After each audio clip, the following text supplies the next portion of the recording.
Bonjour ba frère nanga, bonjour bandeko nanga nyonso. Na pesi bino mbote ngandi kona bino maître Duli Mutululu. Kaka nde na ebisaka bino. À chaque fois que événement ezali, à chaque fois que souci ezali, actualité ezali, na kozanga te koya na présenter bino façon nanga nazali kokanisela likambo. Ce que moi je pense par rapport à makambo ya mboka, la République démocratique du Congo, nous sommes dans l'obligation, soit nous avons le devoir d'expliquer. Et nous ne prétendons pas être plus intelligents que tout le monde. Non, non, non. Nous sommes parmi les gens qui réfléchissent. Et il arrive des fois qu'on se trompe aussi dans la réflexion à Bissot. Et aussi, il y a des fois où nous parlons et ce que nous parlons se réalise ou se concrétise. Voilà. Il y a un qu'est-ce que nous pensons pour Namboka na Bissot. Nous Italie appel Oyo. Félix Tshisekedi, président RDC, à l'Ansaki pour le gouvernement Union nationale et aussi pour Oyalobaki, mesure par rapport à parti politique, il y a groupement politique na bango Union sacrée. Aussi, n'a quand même parlé aussi de l'actualité dans le monde où il y a rencontre entre Donald Trump et Zelensky, où il président Zelensky na niveau des États-Unis. Comment ça s'est passé? Quels sont les enjeux? Qu'est-ce que nous pouvons tirer comme leçon par rapport à Yango? Et voilà, nous avons aussi parlé de l'invitation au parti politique PPRD à Ebakina Kouzoua.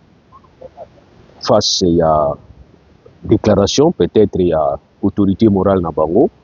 Et aussi, nous avons parlé aussi de la réaction à Salaki par rapport à appel au Faïl ou Abokaki par rapport à Nation Ezokoufa. On a invité ceux qui Faïl à Kantique Nation Ezokoufa en 2025. Or, Bissot de Beke Nation Bandaï déjà Kokoufa depuis Otobana, Français Belge 1994. Il y a déjà que Nation Bandi vous en a des difficultés. Voilà un peu Ndenge na Ngena Luba. Alors, Obanda na appel au chef d'État Boaki. Je vous ai dit la fois passée que appel wana ezali na cadre moko ya kitoko te. Place où il y a bois qui l'a appel, ils place où il ne fallait pas en principe avoir qu'il appelle wana. Soka lingay ko bois appel, il était question où soit à salango na un discours solennel, c'est-à-dire discours de tout le monde a président monsieur Zalaki, discours na fin d'année, discours à quoi annoncer ba mesure, vous sentez qu'il y a un certain caractère solennel dans le discours. Comme on a chef d'État va bandagoloba, hymne national et beti, comme on a chef d'État fandi calmement, drapeau na ciment, azali koloba, azali ko benga batu, azali ko mobiliser tout. Je crois peut-être ingo zala bien. Ou au besoin, aïba na convoquer les deux chambres, à mega ko passer message na peuple à travers concret. Mais le chef d'État a passé message wana na ba master la Union sacrée. Ndina lobaki avant qu'à passer message à gazé bangona a ebisi bango ki ba obina makasi te atangi 3 karabazali ko bina makasi et atangi bango entre autres Bemba et aussi Liaou sina Gilwano a féliciter bango je sais pas ba danse ni bazo bina mikolo comme ça ya mona bango que effectivement bazali ko bunde la nation. Or nous estimons que Bemba pour la bunde la nation c'est mieux qu'à bunde la nation. Ça aurait été mieux à bunde la nation comme ministre de la Défense. Parce qu'il y a Koutaki guerre, d'ailleurs, Bango a bandara ba guerre, il y a Koutaki yango, Atiki yango. Et puis voilà, donc aujourd'hui, Bemba c'est ce qu'il est en train de faire. Moi je me dis peut-être c'est une façon de distraire les gens. Ben que voulez-vous, ceux qui chef na Bango lobi qui y a moni et malamu, tant mieux. Ils ont appréhension à eux. Alors, par rapport à yango, cadre ya lobelaki ya koloba que il faut qu'il y ait ça la gouvernement et il va même dire qu'il va charger son conseiller en matière de sécurité na koyebaka ko approcher ba opposant ou ba kolinga ko kota na gouvernement d'union nationale. Ça encore c'est un problème à calcul et aussi un mauvais calcul. Moi je ne pense pas que le chef de l'État soit lobby qui au salaire remaniement aussi ba opposant nous sortir ba na kati ya gouvernement na yo aussi Moïse Katumbi, aussi Fayulu, aussi Sesanga, aussi Franck Diongo, aussi Bangoni ont soutien dans le gouvernement. Je ne pense pas qu'il y ait crise ici là. C'est comme si Moutawabe l'a dit, Arrête, il PC qui s'est à Koso. ato pesi bekisi ya koso oyo salami na Suisse, eh ben diarrhée continue. Donc il faut d'abord commencer par répertorier maladie mutazobela et puis finalement bobuki suko une dose d'attaque. Voilà. Donc moi je pense que remanier le gouvernement c'est pas une solution. Raison pour laquelle moi je vous ai demandé tika gouvernement na besoin na bangwana. Parce qu'à chaque fois que au moni comme la au dialogue remanier gouvernement, vous allez donner raison na ba oyo balobaka ke à chaque fois to senga dialogue ils allera poto sale to ko tshaba na kati. Non non non. Gardez au satirwana. Gardez mon tirwana oyo za nangwana. Mon tirwana eza bien, gardez ango. Nabi te eza bien mais nabi gardez ango poani. Au créer peu déséquilibre mususu te. Parce que moi je vous donne un conseil. Tant aux longola mususu ko tsa mususu c'est que oyo zo longola wana, ils peuvent devenir tes ennemis demain et ça sera un cycle. Po azalaki amina o lelo bozako travailler na. Po nyonso bazo binelo wana ni bazo binelo makasi wana. C'est parce que baza na gouvernement. Ce balongo ba kota na bango en opposition. Ça c'est sûr. Et ba mususu bazela ka occasion wana. Bazela occasion wana po ani kuba sauter na ngambo wana. Po mikolo ngambo kuna bafongoli porte. Même biso mususu ba obenga ka biso to kota. To bito kota te parce que minoko na biso ezala na frein te. Et risque to wana réunion bona sokoliyo. Imaginez que vous avez une réunion où vous avez Oufira, bien que vous avez beaucoup de M23. Otali na gauche, otali na droite, en tout cas, je ne me retrouve pas. Pour la ligne, pour la oyo, tu sais, tiens na lobaki qui paie sa facture pour bâtir pour batambola. Parce que ngana keiti. Donc moi ba position tout ça nango. Il y a ba position moko yo, to oza na ba rébellion telelo. Bolim sanga pardon. Il y a ba position où on a oza na jamais kota nanga. Donc ça dire ils sont incompatibles. D'abord na comportement nanga, na ba attitude nanga, na ba réaction nanga et puis na liberté ngana za nango. Et j'ai commencé maintenant à comprendre qu'il y a des gens ba bani ko sepela maintenant na liberté d'esprit nanga. Nga ki parate Jésus. So tel ba to beta ma solo mi bande ko nanga ba masana nga ba confrère to za ba benga ba to benga nga main libre. C'est-à-dire nga so likambo eza nango bien na bien bien. So eza bien te na bien te. Raison pour laquelle vous allez même remarquer que je suis prêt à kukumi ses ennemis nanga so ka sali bien. Ah oui, ennemi nanga sali bien na bi que monsieur sali bien. Ok, papa nanga sali mabe na bi papa avec tout le respect au sali bien te. Moi cette liberté ngana linga batu swaza na surtout ba intellectuel. Mais fort malheureusement mingi bazana la liberté wana te. Il est à côté de Tshisekedi, tout ce que Tshisekedi est en train de faire, il est là en train de gober. Et doit bien battre tout ce qu'il a il a attaqué contre Kabila hier, c'est ce qu'il soutient aujourd'hui. Et puis alinga tchango pe na caractère scientifique. Tozo bitse ke bimi libanda. Mais vieux, azo expliquer position na ye. Et puis tozo bazo seka. Donc azo le sabino ki yem taleki nan nzambe maele. Ami tangisa ki batangisa ki était. Biso za ndenge na te. Donc moi je reconnais si quelqu'un intelligent na biki o azama maele. Bien battre na bisa bino la fois passé azama maele makasi mais papa compréhension moins pourquoi parce que papa sentiment ya ko travailler zio ozomona lokola ko zonga na ba position akala wana simbate. Yango azonga mais or tu peux apporter en tant que scientifique. Tu peux toujours apporter. Donc yango na lobi ke biso to ali bato to baka autokanisi. To autokanisaka. Voilà. Donc Félix Tshisekedi remaniement pour moi est vraiment solution te.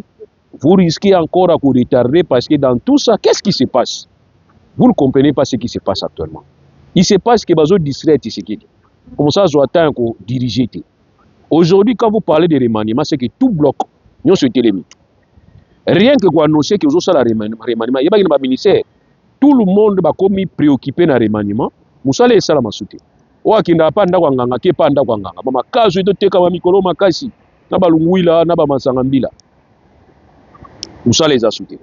Et ce que vous allez remaniement, c'est que le gouvernement a vous dites que le gouvernement est comme démissionnaire. Non. Ce qui est remaniement, c'est na RDC, le gouvernement est démissionnaire. Mais le problème, c'est que la rupture, vous allez voir que tous les dossiers sensibles commis, nous attendons le nouveau ministre. Or, qui crise même au niveau du gouvernement, ce gouvernement est athée, normalement. Propre, toujours exemple la Belgique. Il arrive des fois Belgique, le gouvernement est athée. Mais vous sentez que beaucoup de temps parce que et pas na bango nyo à reposer dans l'administration. C'est l'administration qui travaille. Vous avez remarqué la fois passée. Hein? Président de la République à Koti, a l'ingo sentir Bruno Chibalate. Viens à eux. Basta viens à eux. Parce que bakabola kana politique Bruno Chibalate kina kota Tshisekedi, ya akina kota Tshisekedi, comme premier ministre, akina kota Kabila comme premier ministre. Moi na eux fiston, a comme président de la République. Au lieu que fiston comprenne que na mboka na domaine wana émotion za la raté, na kanda wana Tshisekedi alinga ko za en contact na Bruno Chibalate. Pour preuve, Mbongo il y a 100 jours, kasi yango ekendaki na présidence. Place Mbongo ekimilaki yango wana. Or, nous savons que c'est le Premier ministre qui est responsable. Ce qui est Premier ministre est responsable. Maintenant, il y a une continuité à l'institution. Donc, Tibala Moutako Pesa, remise et reprise et pas ya ministre ya Sika, Premier ministre Sika, au niveau de majorité, il y a Sika. Mais entre-temps, il va commencer à assumer les affaires courantes. Nous avons posé la question à cette époque. Est-ce que Kopesa Mbongwana et pas ya bureau ya président de la République, est-ce urgence est zalaki? Urgence est zalaki te? Tout comme on pouvait aussi attendre à ce que Tibala a la remise et reprise. Na mutu Sika, comme ça, vous avez Mbongo dégagé. Comme Balingaki na bango Tibala te, bien Kazale camarade à Tata na bango. Mais Balingaki était parce que Tibala zaï mutu Kabila et Premier ministre, alors il faut faire échapper Mbongwana au niveau ya présidence de la République, place Mbongo Bungela. Là où moi j'ai dit que Félix Tshisekedi à ce moment-là a déjà compris il y a des tourments Mbongwana, parce qu'il ne pouvait pas tolérer que Mbongwana ait l'ongwana trésor et qu'il n'a pas cabinet na yé. Place caméra qui a fait nini système il y a mouvement du corps Mbongo Bungi. Or c'était Tibala qui devrait continuer parce que c'était lui le ministre en ciment, n'est-ce pas, les affaires courantes. Et à cette époque-là, urgence est là qui était pour 100 millions pour la comédie. Pourquoi? Parce qu'ils ont oublié que nous avons un système transitoire dans l'institution qui part doit rester en fonction jusqu'à ce que l'autre qui va la succéder dans les mêmes conditions que Oya à côté là qui passe à la remise et reprise. On devrait laisser à Tibala l'État à continuer à diriger l'affaire courante jusqu'à ce qu'un ministre devrait bimana niveau ya parlement ya Sika de manière à ce que passe à la remise et reprise na Tibala. C'était pas le cas. Alors on doit savoir que ba diriger mboka na ba principe, ba diriger mboka na ba règle. Et quand vous dirigez un pays na ba émotion, ne soyez pas étonné que conflit est là, ne soyez pas étonné que ba échec est là. Restez dans les lignes. Restez dans des lignes.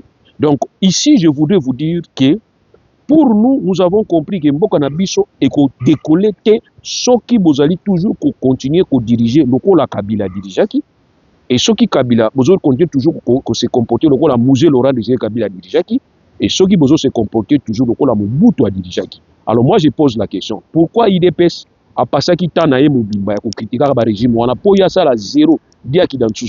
Moi c'est ça la question que je me pose aujourd'hui. Donc pour Naweb Sabino le chef de l'État a choisi ça qui est très mal, cadre, où il a lancé un message de la cohésion. Il y a un symbole de l'unité nationale. Même dans ses propres discours, vous allez sentir que le discours ils ont un discours moko, ils ont divisé Batou. Or, c'est lui le donateur comme il y a Congolais. Nous devons nous retrouver, n'est pas naïf. Mais toujours se retrouver pas naïf parce qu'il est là en train d'insulter même Batou Moussous, Batou partager l'idée naïf. Banyangala Kata, sans esprit. Attends, chef de l'État. Vous allez commencer à insulter les gens. Et puis c'est vous-même qui allez commencer maintenant à demander que Batouana yo finga kilo bibaya. En tout cas, Batouango so boké, c'est que vous avez vrai nyangala kata. C'est que vous avez vrai nyangala kata. Moi je pense que ça est que moi na maïzela. Qu'est-ce que bazo sala yo chef de l'État? Badali ko lekisa yo ndé tango. Parce que yo contrat yo signé avec na peuple, c'est par rapport à 5 ans. Et na ebité so zo yeba ke 2025 to tika na 3 ans. Et dans 3 ans, bazo distraire yo, bazo continuer ko distraire yo, remaniement, restructuration, réforme, tout ça c'est pour te distraire. Tant où tu comme en 2028, ça il faut tiens na mutu na yo. Et puis je ne pense pas qu'ils en a 2027 car là-bas fin. On va commencer à te dire que personne n'a gagné les élections. Pourquoi? Parce que l'handicap, premier handicap na yo, aussi au des mandats na yo, la constitution interdit à ce qu'un président a ça la plus de 2 mandats. C'est ce que tu as même rappelé bien et pas à Kabila. Et c'est ce que toi-même tu avais dit très bien pas à Kabila, que 3e penalty est athée. On va te rappeler que le mandat n'a eu signé. Et 3 mois avant, il faut convoquer déjà corps électoral. Qui veut dire qu'en 2028, mois de janvier, il faut déjà remise les plus Salama. Donc tout va commencer en 2027. On va commencer à te rappeler que le mandat n'a eu signé. Que les gens sont soutenu. On va commencer à te rappeler. Or, il faut profiter de temps où yo tika nango, au salamakambu, où permettre yo au travailler ne fût-ce que au tika pont. Yo moko loba ki temps yo yaki kutaki armée restructurée. Et aujourd'hui, quand tu vas commencer à nous dire quoi par rapport à cette même armée, qu'il y a eu des infiltrations, c'est que pour vous, hier, cette armée était restructurée parce que c'est toi qui étais venu au pouvoir, croyant que tout était facile. Parce que vous avez Liban des années, au Kansanio sur un candidat facile. Quand tu arrives à l'intérieur, tu vas te rendre compte d'un événement. Tu as même dit, tu t'es rendu compte après à l'intérieur de l'intérieur que tout n'était pas facile. Yo, yebisa batu. Bana mai bolimbisa nga pardon. Nena za holo baga waliza na ngoga biloba loba. Ya ba opposant nyonso na monde. Mais sauf que comme na koti na kati na kuti ma makamuri za vraiment passe. Na osenge pa na bino za la calme et puis na osenge pa na bino boya to diriger ndenge baninga balinga to diriger te. C'est-à-dire to diriger na lisanga boya makama komena saka batu botika bino pe ba master nanga. Botika biloba loba kufinga ka batu na ba télévision komena saka batu botika parce que awa eza kwanga te. Ça, les gens vont aller comprendre. Mais tu donnes l'impression que tu es béton, tout est facile pour toi. D'ailleurs, à partir de là, on a attaqué. Tu vois, tout ça, c'est ce qui fait qu'aujourd'hui, moi, je pense que vous bâtissez que la yonami. Parce que tout le long, la bilo, on a tendance à dire que ça biso que tout bloqué, tout bazo bloqué. Na sengi pas basango période mon botika est tranquille. Eh basango 5 ans. Pardon. Kotamula tamula wana botika. Parce que y a ça muta tendance à ba imer. Arola la bola muki boya abosani décision ya zwa kilobi abosani na mone mikolo lo Trump Trump ba tuni question mais yo lo bagi pas Zelensky aza dictateur abi na on se rappeler te minzo abosani ke to wana 21e siècle ba image ezali peut-être bo l'appelle intelligence artificielle mikolo ko mika ndengo na soki ba niatie ne loko moko boye promesse opesa ki réaliser te o te alo bagi amonte za intelligence artificielle bo makasi na ko récupérer donc pour dire que les chefs, vous avez passé un message, mais un cadre mal choisi. Communication ratée. Pourquoi? Parce que, voilà. Et moi aussi, je pense au-delà de tout ça, quand c'est un parti politique, quand c'est un règlement politique, vous devez nous dire vos règles. Comment est-ce que vous vous comportez? Comment est-ce que les règles prévoient par rapport à telle situation? Est-ce que statut nabino permettre que le président aya beng sabino gazé bino ka gazé après bino mo lobati boté bino ko ba classe mais ndiki moko to reprocher pas Kabila Joseph abeng si batona kinga kati pendant que ba mabunda batamu ba telemi na mulongo bazozela nzoka tango na Kabila zo sa abeta ba abeta bal na mwana na ya muke wana musée na sifa ba osa ba jena bango ba bale bazobetana bango ba papa na bazozela na mulongo batelemi moi pesa yeka boyile ti moi makasi na kinga kati kuna pesa mwa zamba banzinzi banini bazolanda baona bavina batelema yi bazela Kabila pendant 4 heures du temps aibisi bango makambo azali nango posa oloba après asili il y a pas eu un débat. Or un regroupement politique, un parti politique doit avoir du débat. Vous salez débat qui sont pour qui, c'est ça l'organisation d'un parti politique. Mais nous avons des partis politiques d'abord où on reflète l'image d'une autorité morale. Mais Nathalie Baloi Nyonso, Nathalie Loi, où ils allaient qu'on peut s'habiller sur fonctionnement, organisation, il y a un parti politique. On n'a pas parlé des autorités morales. L'autorité morale, c'est les statuts. C'est ainsi au moment où il y a même difficulté dans l'IDPS. IDPS va créer même poste. Il y a président intérimaire. Kabouya est à la fois président intérimaire et à la fois secrétaire général. Kabouya, Augustin. Totuni bango bola kisabiso kana statut na bino. Ba tomboki so monika mikolo na tuna mwana mai na ngamoko. Pesa nga statut IDPS mwana mai ya tomboki. Parce que la rotuna ye na nina mona ka place ba lobiki président de la République so asa indispo asa incapacité ko na fonction na ye, il faut ça la a créer, a nommer président ce qui est intérimaire. Kabouya aza à la fois président intérimaire. Ndenge mona Kabouya wana. Président intérimaire à IDPS. Bon on a tête na communiquer na tchaka na présidence à partir secrétaire général. Ça nous disons que ça ne colle pas. Mais pas à IDPS c'est ça non possible. Donc bino bozo créer ba loi na bino. Bozo violer ya kala, bozo créer à sika, o na sens té. Et aujourd'hui vous allez remarquer que kuna mobu les amis. Mais chef de l'État, quand vous appelez les autres ba ya ba sangana na yo. Sangisa na bato ya IDPS non? Il y a un cas, il y a Kabouya, cas soki ya deyo. Bazo kana te bazo finga na trop. Est-ce que vous avez tenté donc banana yo moko so ko gérer bango te yo ngo gérer bana baninga est-ce que ça va ndekona? Donc nous estimons que les chefs de l'État ozo continuer na berrer na yo. Ozo continuer berrer na yo.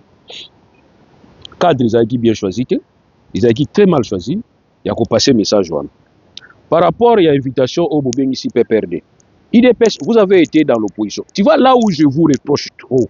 Si vous étiez un parti politique qui n'était pas dans l'opposition radicale, tel que tu as eu l'histoire d'un parti politique, on pouvait dire peut-être c'est normal, c'est un parti politique où existe kala, où existe même dans une branche, même dans l'autre branche. C'est-à-dire quand je parle d'une branche, vous n'avez jamais été dans l'opposition et non plus vous n'avez jamais été au pouvoir. Ça, je peux comprendre. Mais l'IDPS, vous prétendez avoir l'expérience des 37 ans d'opposition. Dites-moi, jour nini oyo ministre intérieur abenga bino na invitation pour bosola par rapport à la déclaration à Félix ya Etienne Tshisekedi. Jamais. Nous, Etienne Tshisekedi nous a demandé to kanga Kabila. Ligoté, mais à préciser dans kati on a sepela ki na yabi to ligoté to ki na vivant. Et pas na ye. Habito ligoté. Ngai nazo seksa masa na période na bi ah. Mais Félix nani Etienne Tshisekedi au salaire. Kabila les gars chaque fois na 9e ria wa 10e il passe chaque jour. Ngala lingi na bisa vie Etienne Tshisekedi boye. Biso na ye, sa tuka ye nanga. To yaka to telema ton Kabila zo na cortège na yale to waki mabanga Kabila temi to kangi ye biso mo to ke na ye via ke na ye. Muto de la jaka via zate na aéroport via za olegani calmement via za ozonga ni calmement pour di besoin adopter position na te bande konanga. Vous dérangez tout le monde parce que X Y bazali ko sepa na bino te bazali ko yebsa bino vous allez même ressusciter des infractions aux Israël dictatoriales dans des sens comme non faux bruit banini bozolo la batu. Mais quand il s'agit de faux bruit so c'est que infraction moko fa eto tchango na période avant 2018 mais IDPS ba cadre bazala sauter. Ah mais oui, mais IDPS ba cadre et tout bozala sauter. Tous ces communicateurs tous on les la télévision ensemble na bino ba kota prison. Mais beaucoup ba kota prison te. Mais nous avons dit à Kabila des choses au Kabila au Tshisekedi zo ngoyo ka lelote. Zongisae na Rwanda banzembo wana. Ça s'est chanté. Tout le monde disait oh yo Kabila za mwana muzete ah moi si wana salaki boye. On parlait même de la vie privée à Kabila.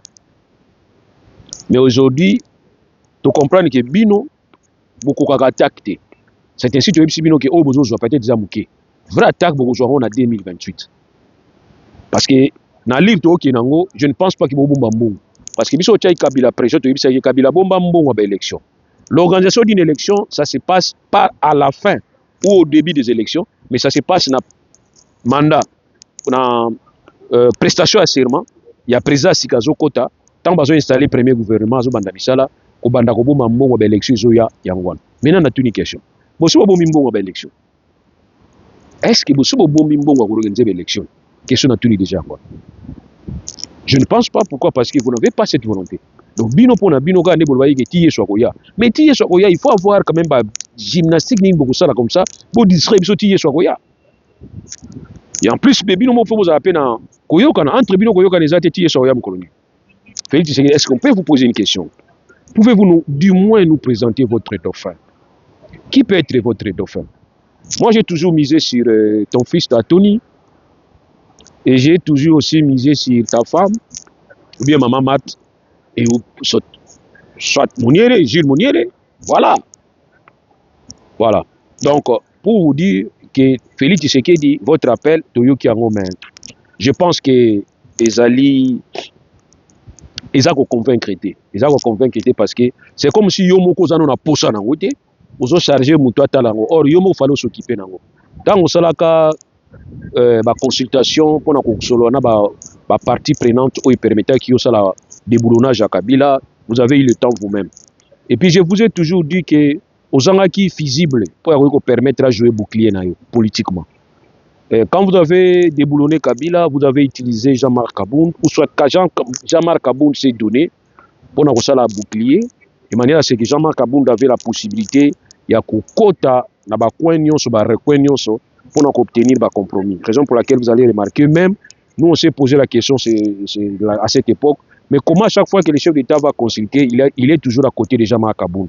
Parce que c'est là où nous avons dit que Kabound, en tant que responsable de la UDPS, ne pouvait pas se retrouver dans la présidence quand le président était en train de consulter. Mais finalement, nous avons compris que matière grise n'a eu Kabound.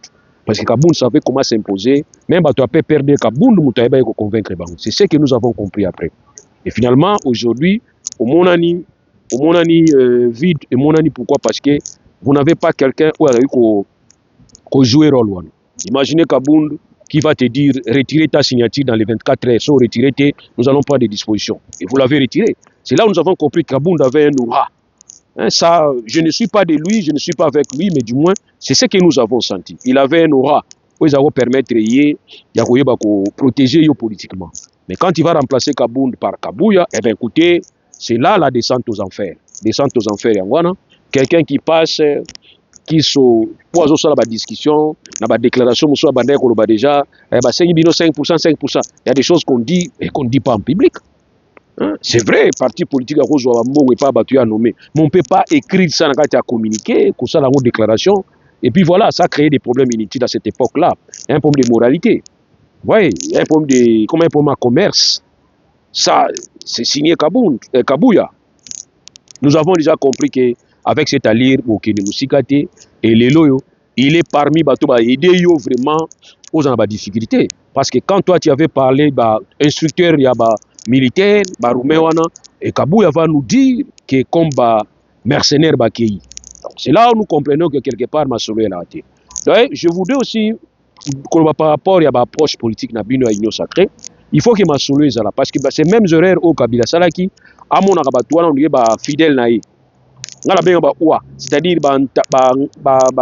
comment mabata mabata naï. Non. Kabila kanisaki boshab mova sakani tous ces gens-là au bazalaki bato minene biso bato minene Kabila mona bango lokola mabata naï. Yango moni Kabila ça se comporter pas na bango mabata et puis bango bazalo benga Kabila autorité morale. Et moi je leur avais posé la question. Kabila, par rapport à Mende, Mende, comment tu vas te faire embarquer par Kabila? Aujourd'hui, Mende, comme toujours, il y a des sauter. Ce sont des souris qui marquent un bateau avant, bateau et soupal. Les souris qui marquent déjà avant. Bango. Tu vois, mon gars, moi, décadence, qui va sauter. Asaï na Kabila. Tina Souka, je vous dis, il était avec Kabila jusqu'à la fin. Et Kabila qui, et puis à la fin, il a trêve à comprendre que n'a vivre dans l'opposition, il va rejoindre avec les mêmes pratiques, les mêmes discours. Vous voyez? Donc moi je pense qu'il faut que ça le rappel change. Aujourd'hui vous allez remarquer, Félix Tshisekedi de Saïnsi Batuna Chapiteau, c'est comme si c'est toi qui as trop parlé dans l'obité. Or pour moi, j'aurais vraiment préféré qu'il vous en un cadre très restreint, au Sangani Boufan Borigo réfléchir, Nintoko Sala, qu'est-ce qu'il y a, Baninga Balobi, Mabeza Koteni, Tolo Banayango. Tu vois, Tolo Banayango clairement. Option, finalement, c'est ça les partis politiques. Parce qu'en lisant la loi portant organisation fonctionnement des partis politiques, je n'ai pas vu là où on parlait d'une autorité morale.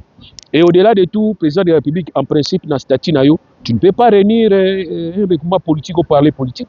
Parce qu'on t'interdit. Il y a qu'à jouer rôle. Or, qui joue le rôle? Les simples faits à entouré, c'est déjà un rôle à jouer. Tu joues un rôle. Dis-moi un peu, vous parlez de quoi? Et en plus, vous pouvez extrapoler même la restauration.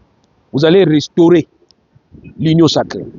Et vous avez un conseil des ministres. Attends, conseil des ministres, le conseil des ministres, c'est là où on prend des décisions. Il y a Makasi Yamboka. Décision à restauration, il y a l'union sacrée. Et ça, Makasi Yamboka. Ça ne concerne pas les Mboka. Vous êtes là, vous l'avez très bien dit que je suis devenu le président de la République et non le président d'un parti politique. Et vous avez donné la liste, président. Mais comment tu es devenu un président de politique? Tu vas commencer à donner les orientations. Tu joues même un rôle dans la réunion. C'est vraiment là, nous disons que Bayer place les Andés Yangwana. Bayer oublie s'auto-détecter, Panayo. Yangwana, il n'était pas question, c'est ça qui est normal. Parlant de qui na Trump, na Zelensky.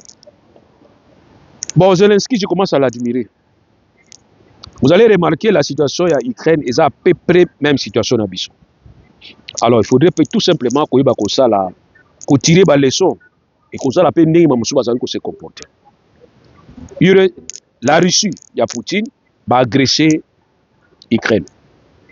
Quand on va agresser l'Ukraine, on devrait d'abord comprendre la raison où il y a agression à l'Ukraine. La raison un peu lointaine, on va nous dire que Poutine a l'Ukraine à autant que autant a renvoyé influence naïe qui n'apporte à Russie, raison pour laquelle abandonné au Canada Simé, à Kenan Crimée, à Crimée, à Bani Kolukaroke, à Mombas, oui, histoire n'est pas bon, on a rappelé histoire, oui, vite avec des rabbins, histoire hermio, c'est un super naroko, ça n'a pas bien. Voilà, on a rabbin moko. Alors aujourd'hui, raison on a isa sunatinate, ils ont tenir soutien. Pourquoi ils ont tenir? Poutine a la chance d'avoir un Trump. Au bazo sur la bien, au bazo sur la déjà bien. Rappelez-vous tant que Trump a l'ongaki, les Américains vont nous dire que les Américains ont tenté pas pirater le système électoral na bango et pas Russe. Pour avantager Trump. Trump alongwaki Joe Biden aye. Ezaki difficulté pas ya Poutine. Guerre continue qui continue. Et aujourd'hui nous avons un Trump qui est arrivé président. Et avec tendance à Poutine. Trump c'est un poutiniste. Et Poutine c'est un trumpiste. Ça vraiment on a bien gravassé à moi. Bah Koutani vraiment. Moi je pense que tant que Poutine a se comporté na fier nyonso face à Ukraine lelo, c'est parce qu'il y a beaucoup na ajupe ali na ya makasi za États-Unis par Trump. Et Ukraine a la RDC. Ukraine a protégé. Les gens sont comme bomba te. Poutine peut on a se pas no yangwana. À la vérité pour na ye minéré. Mais na RDC pesa ma minéré. Vous comprenez point. Parce que guerre o tozalaki na ngona Rwanda soit disant pour na Rolanda ba Tutsi et pour na Rolanda ba Hutu. Force Alliance de forces de libération du Rwanda. Histoire on est ceci là. Ba père wana nyonso banda 1994 tililo ba kuma ba koko ba musudu abosana ba musudu akufa. Mais azo utiliser comme un temps et moyen pouvant permettre à justifier présence na ye na niveau ya RDC. Ndenge mo pe Poutine azo justifier ko ba ke Ukraine azo kota na OTAN. OTAN ezali ko poussa na pembeni ya porte ya Russie. Rwanda pa lobi ke ba Hutu génocide o babumaki batu baza na kati ya RDC bazo constituer. Mais tout na ki question. Tango James Kabarebe soki Kabarebe aye ko koma chef d'état-major na RDC. Tango bozwaki banani ba Azarias vice-président de la République en charge de renseignement et sécurité. On n'avait pas pu terminer l'histoire. Parce que pour nous, c'était une façon, topé Sabino manette, commande, il y a aussi sa crainte Nabino. Est-ce que aussi sa crainte là où je vous dis toujours que cette histoire de toutes ces une fausse histoire. Non, il y a une communauté. Non, c'est une fausse histoire. Tout celui qui va se sentir être congolais et qui doit se sentir congolais, mais parti Nayango, azali ko menacer comme tel na kati ya Congo, il y a des outils où on peut utiliser, des instruments où on peut utiliser pour permettre de se défendre. Et on ne peut pas comprendre qu'à côté de nous, qu'il y ait un président qui va venir, soi-disant, pour défendre la communauté wana congolaise na kati ya Congo. Je ne pense pas. Je me pose des questions. Et vous avez une garantie. C'est ce que Zelensky n'a pas à Trump. Quelle est la garantie? Mais or, vous avez eu la garantie d'avoir un James Kabarebe, chef d'état-major na RDC, d'avoir un Azarias Rouebewa, vice-président en charge de la sécurité et de renseignement, et aujourd'hui avoir un Félix Tshisekedi qui va même nous dire ce que Kabila n'a pas osé nous dire, que les Banyamulenge sont des Congolais. Mais ils ont déjà une déclaration. Vous devrez peut-être travailler sur ça pour boutique à guerre. Non, tout ça déjà reconnu et pas président Sika. Et travailler parce que président Sika souci les agrimes. Alain Pabino pour y gouvernement na yifanda tranquille. À ça la plus que Kabila pour aller sabatu que ya sali koleka Kabila. Or pour na ko sala koleka Kabila, c'est là que soit respecter ba règles fondamentales. Et c'est là qui va ko régler ba émotion ba tout. Il va quand même dire que les Banyamulenge sont des Congolais. C'est que nous avons toujours réfuté. Pour dire qu'être Congolais, il faut répondre à la logique à la loi. Nous voulons que les gens deviennent des Congolais, ça, c'est pas un problème. Mais il y a une procédure à suivre. Il y a une procédure à suivre. C'est-à-dire au sein qui demande, yo, bah enregistrer, yo, puis tu es devenu président Congolais, point c'est tout. Mais devenir Congolais par les armes, devenir Congolais par Tuakaba, tout ça, nous pouvons comprendre. Là, on ne peut pas comprendre. C'est ainsi nous avons dit que vous avez eu plusieurs garanties. Moi, je pense qu'il faut échanger nos façons à Kokancha contre les Congolais. Donc, tout ce qui a commis Bomana, parce qu'il y a déjà le président qui, il y a encore, une semaine passée, il a encore dit.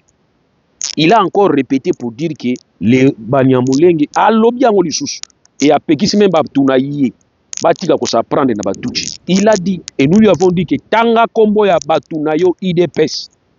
Yebisa bango batunanga ya IDPS botika ko menacer batuana obino benga bilongi ya liboso. Botika ko menacer bango. Baza ba Congolais. Yebisa bango tanga bakombo na bango. Mais quand il vient batuazo non, faut le batu c'est très vague. Faut pointer du doigt ma place ma bezouta. OK. Nous avons démontré que la même situation au Badiamoulé Batouchi baza nango peut-être baza nango na niveau est. Nous aussi nous l'avons à Mwanda. Je vous ai dit que nous sommes des Baoyo. Sauf qu'il y a un niveau moins à vérifier. Les Baoyo de ce côté et les cabinets de l'autre côté, nous avons la même culture. Nous avons la même culture, même langue. C'est-à-dire, si un cabinet a un katia mwanda, azoba kiwoyo, peut-être là il faut fonder kaka ki moi, qui on a un peu porticalisé, na bani mona porticalisé.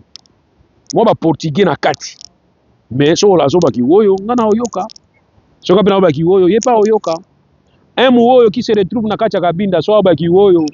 D'ailleurs, nous avons cet avantage, tout na ba dos ba kinda na kabinda. Quand tu es là-bas, même la police est telle mission zoba kiwoyo. On ne te dérange pas trop. Bef, oui, bef. On va te dire bef, oui, bef. C'est-à-dire biso na biso. Cette réalité, nous vivons cette réalité dans le monde. Et dans la frontière, ok, makolo. Les mouoyo pour que na kabinda za la besoin mingi à laisser passer. Ok. Un kabinda ko bima na poko yene koto. Et nous avons la chance, tous en a terrain net, tokuta na wana, babare za wana tofani to beti ma solo. Et il y a même certains cabinets bakoko na bango za na RDC. Il y a même certains Congolais bakoko na bango. Mais oui. Mais tout ce qui se passe dans la cabine là-bas, au Italie bango, na Angola, Italie bisote. Moso yogala ma flag flag, moso yogala ma kamwana. Il y avait un mouvement là-bas, flag flag. Je n'ai jamais dit ça. Je n'ai jamais su même qu'ils allaient rien. C'est pas notre problème. Est-ce que soyoka ba cabine ba tomboka ki ba oyo mo ba kangai bango nani ba tomboka? C'est pas leur problème.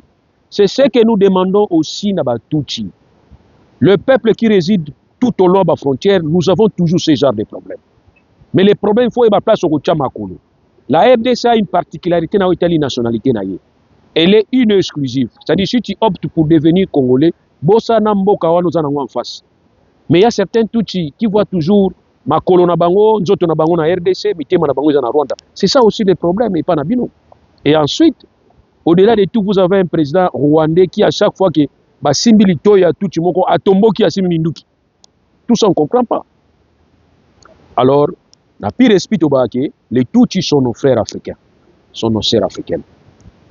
Mais dire que les Tutsis sont devenus les Congolais parce que Tshisekedi a l'obiango, on dit à Tshisekedi que c'est comme ça qu'on résout les problèmes au thé, ou l'ingé se flatter bango, ou va soutenir yo. Or, bisous de ça déjà. Atabo yembeli yo nani oboya Kagame, nous connaissons Kagame na visé na ye. Kagame a la même visée oyo banglo-saxon bazana ngona Ukraine. Leur problème est ali est à RDC. C'est là où j'ai posé la question. Zelensky va poser la question. Mais quand vous voulez négocier sur la minerai, quelle est la garantie? Nous aussi les Congolais, au-delà de la facture, na aide au Salibiso par rapport à la guerre n'engagée parce que Zelensky peut pas aussi une facture 500 milliards de dollars.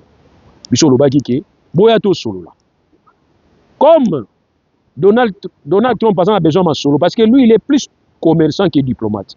Azul Sabino clair, on a besoin là, on a besoin bon. Et na bossone ko Sabino. Boyebi Apple auto funda ki ba débuter ki action na biso na Paris. Apple.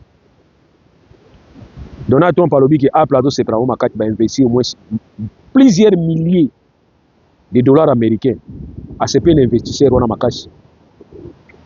Apple. Par contre, bino zo funda. Négocier. Botika ba vantagirisme. Esprit belliqueux. Yako bundaka botika monde komi na masolo tango ba décida ki RDC lelo comme RDC a lelo en 1885 aucun africain aucun congolais tango ba solo la ki na Saint-Germain aye na accord ba sala ki wana convention de Saint-Germain aye na ba 1909 pour ba Kabou la grande puissance ba yo kande ba osala auto bengaka la liberté à navigabilité à bassin du fleuve Congo. Liberté à commerce na RDC. Ba coincer Belgique pour Belgique à candidater que yemoko. On va évoquer même le droit de découverte. Ba si Belgique pour côté na RDC, na Mbushir muta découvert qu'il y a un certain Diego Ka un sujet portugais. Un historien qui système ya droit de découverte. Na na pesa biso cartographie si ce n'était pas Stanley. Stanley un système britannique. To solo la bien. Sobo solo li bien des oyinda. Wana États-Unis Amérique pe ba uti ko la coloniser. Ba luka la Babi yinde on a 1909. Babi ba toyo kana to tchana se. To tcha esprit ya commerce. Et ça la liberté. C'est là même je dis que l'origine ya OMS, Organisation mondiale de commerce, peut-être où Taïwan. To tchana se. To ça la liberté à navigabilité. Tous les navires oya ba grande puissance eko kota na RDC droit ko futa droit même droit na Belgique a bino non pona perdre te na ndimi. C'est là où peut-être l'origine ya organisation mondiale du commerce ezaki RDC tant bato décider wana Congolais azalaki te. Mais pour une fois aujourd'hui Congolais fongo même misu to kompe ko luba to sala ba échange to tel pe ba ninga musuni ba sala ba échange na bango surtout Zelensky ayebisi na kati ya bureau val ayebisi tika biloko pampa mananga la tuka na d'accord na yote tout ça peine courage mais na impolitesse te na ndenga pire to solo là ma solo fo ezala. Je vous ai démontré la fois passée to lukate to lia ebele po to na makasi wana te mais to lukate to lia paro ya biso entre temps to zali ko tonga ka malembe. OK, mutu abatami aleki o mayele batama mais biso to batami to tiki mikila libanda yango bazo kangaka biso soki bolingi win-win mais bino bolia mi boleka biso. Mais posons-nous la question, par na biso est-ce que ekotombola Congo? Si oui, et que par na biso ekotombola Congo, profitons au lieu de faire la guerre, au lieu de voir les gens mourir inutilement. OK, refusons de voir les gens mourir inutilement. C'est ce que Trump est en train de dire à Zelensky. Aux alliés responsables à Batuazo Koufanagati à Ukraine. Parce que Zelensky a fait mati. Or, Zelensky a beau parce que Trump a ébissé que il faut bango bazo à 50%. Ukraine a 50%. Place il y a zo boy l'année yangwana. Mon frère, Zelensky a une chance. Zelensky a une chance bazo proposer ou 50%. Biso c'est moins de 50%. Tu as dit que tu as pour biso combien? Tout ça wana. Un mètre la biso dozote. Un mètre non, il faut négocier, monde comme la négociation. Faut ma solo. Nzamba lobi créons l'homme à notre image. C'est que Nzamba za oso wana Nzambe abi créons l'homme. Nous devons négocier. Il y a des fois, il faut savoir négocier. Il faut savoir négocier dans la vie. Les lois Japon ba comme grande puissance paix, ndé na bango. Les lois Chine ba comme quoi ni? Ba kendaki na politique malembe à torti, chameau. Bozo liaka malembe bozo kendaka. Mais bino bolingi ko impressionner bato, ko bangisa bato. Nzoka makasi ezati. Bokina stratégie. Je vous ai démontré la fois passée. Qu'est-ce qu'il faudrait peut-être voir par illustration? La richesse à RDC c'est à 100%. Il vous demande, au lieu de 50%, va proposer à Zelensky. Nous, on nous dit que on peut sabino combien? Totuni bango. Au bout de 20%. 20% garantie ni bozo peut sabiso na 20% bozo peut sabiso. Non garantie zali boza sécurité, machin. OK. Maintenant biso moko totel na 20% tozi wana to sa elango nini. Défaut na biso yani. 20% na comme ngambo na accès nango. Ngai lulu na accès à 20% wana. Na zuna 20% na tchena compte nanga. Or un mususu RDC pour tombwama pour se développer. Calme zala. Ba to zo traitement bien. Bana ba ki ne classe ya solo gratuitement ya solo. Ba voya bien, ba condition bien. Un mususu c'est na 5%. Qu'est-ce qui va se passer? Je prends les 20% n'Angolie en haut. Dans Angolie 20% wana. Maintenant je commence à demander au peuple, on sera bien, hein? On sera bien pour Nabino. On sera bien pour Nabino. Voilà, des faux places ça wana. Parce qu'aujourd'hui nous commençons déjà à comprendre. Félix Tshisekedi commence déjà à lancer. Bah puis Kolobake, on a besoin, pas coûter un Trump pour azwa. Il y a où d'ailleurs c'est un attaque ça ya nyongo, c'est-à-dire azwa 102%. Comme ça 2% mususu wana ya lukango pona kati pe kuna na batukaka pour atteindre les États-Unis. Tu atteindre la grande puissance. Il a mais pour na ibati tranquille, béton. Non. Faut savoir négocier. Mais na kana yo za difficile. Difficulté na yo zani. Donald Trump a pessimé confiance et pas à Moutou. Aujourd'hui c'est Elon Musk. Or Elon Musk c'est quelqu'un qui a déjà collaboré avec Kabila il y a longtemps. Donc derrière Elon Musk il y a Kabila. Vous avez déjà vu. Vous avez même remarqué vous-même. Nous avons fait une action contre Apple. Apple étant une action pour travailler par lobbying. Aujourd'hui, Apple a été considéré au niveau des États-Unis. Je ne pense pas qu'on peut sanctionner aujourd'hui Apple pour ACP de sa RDC. Et surtout que, ils ont fait beaucoup. Voilà,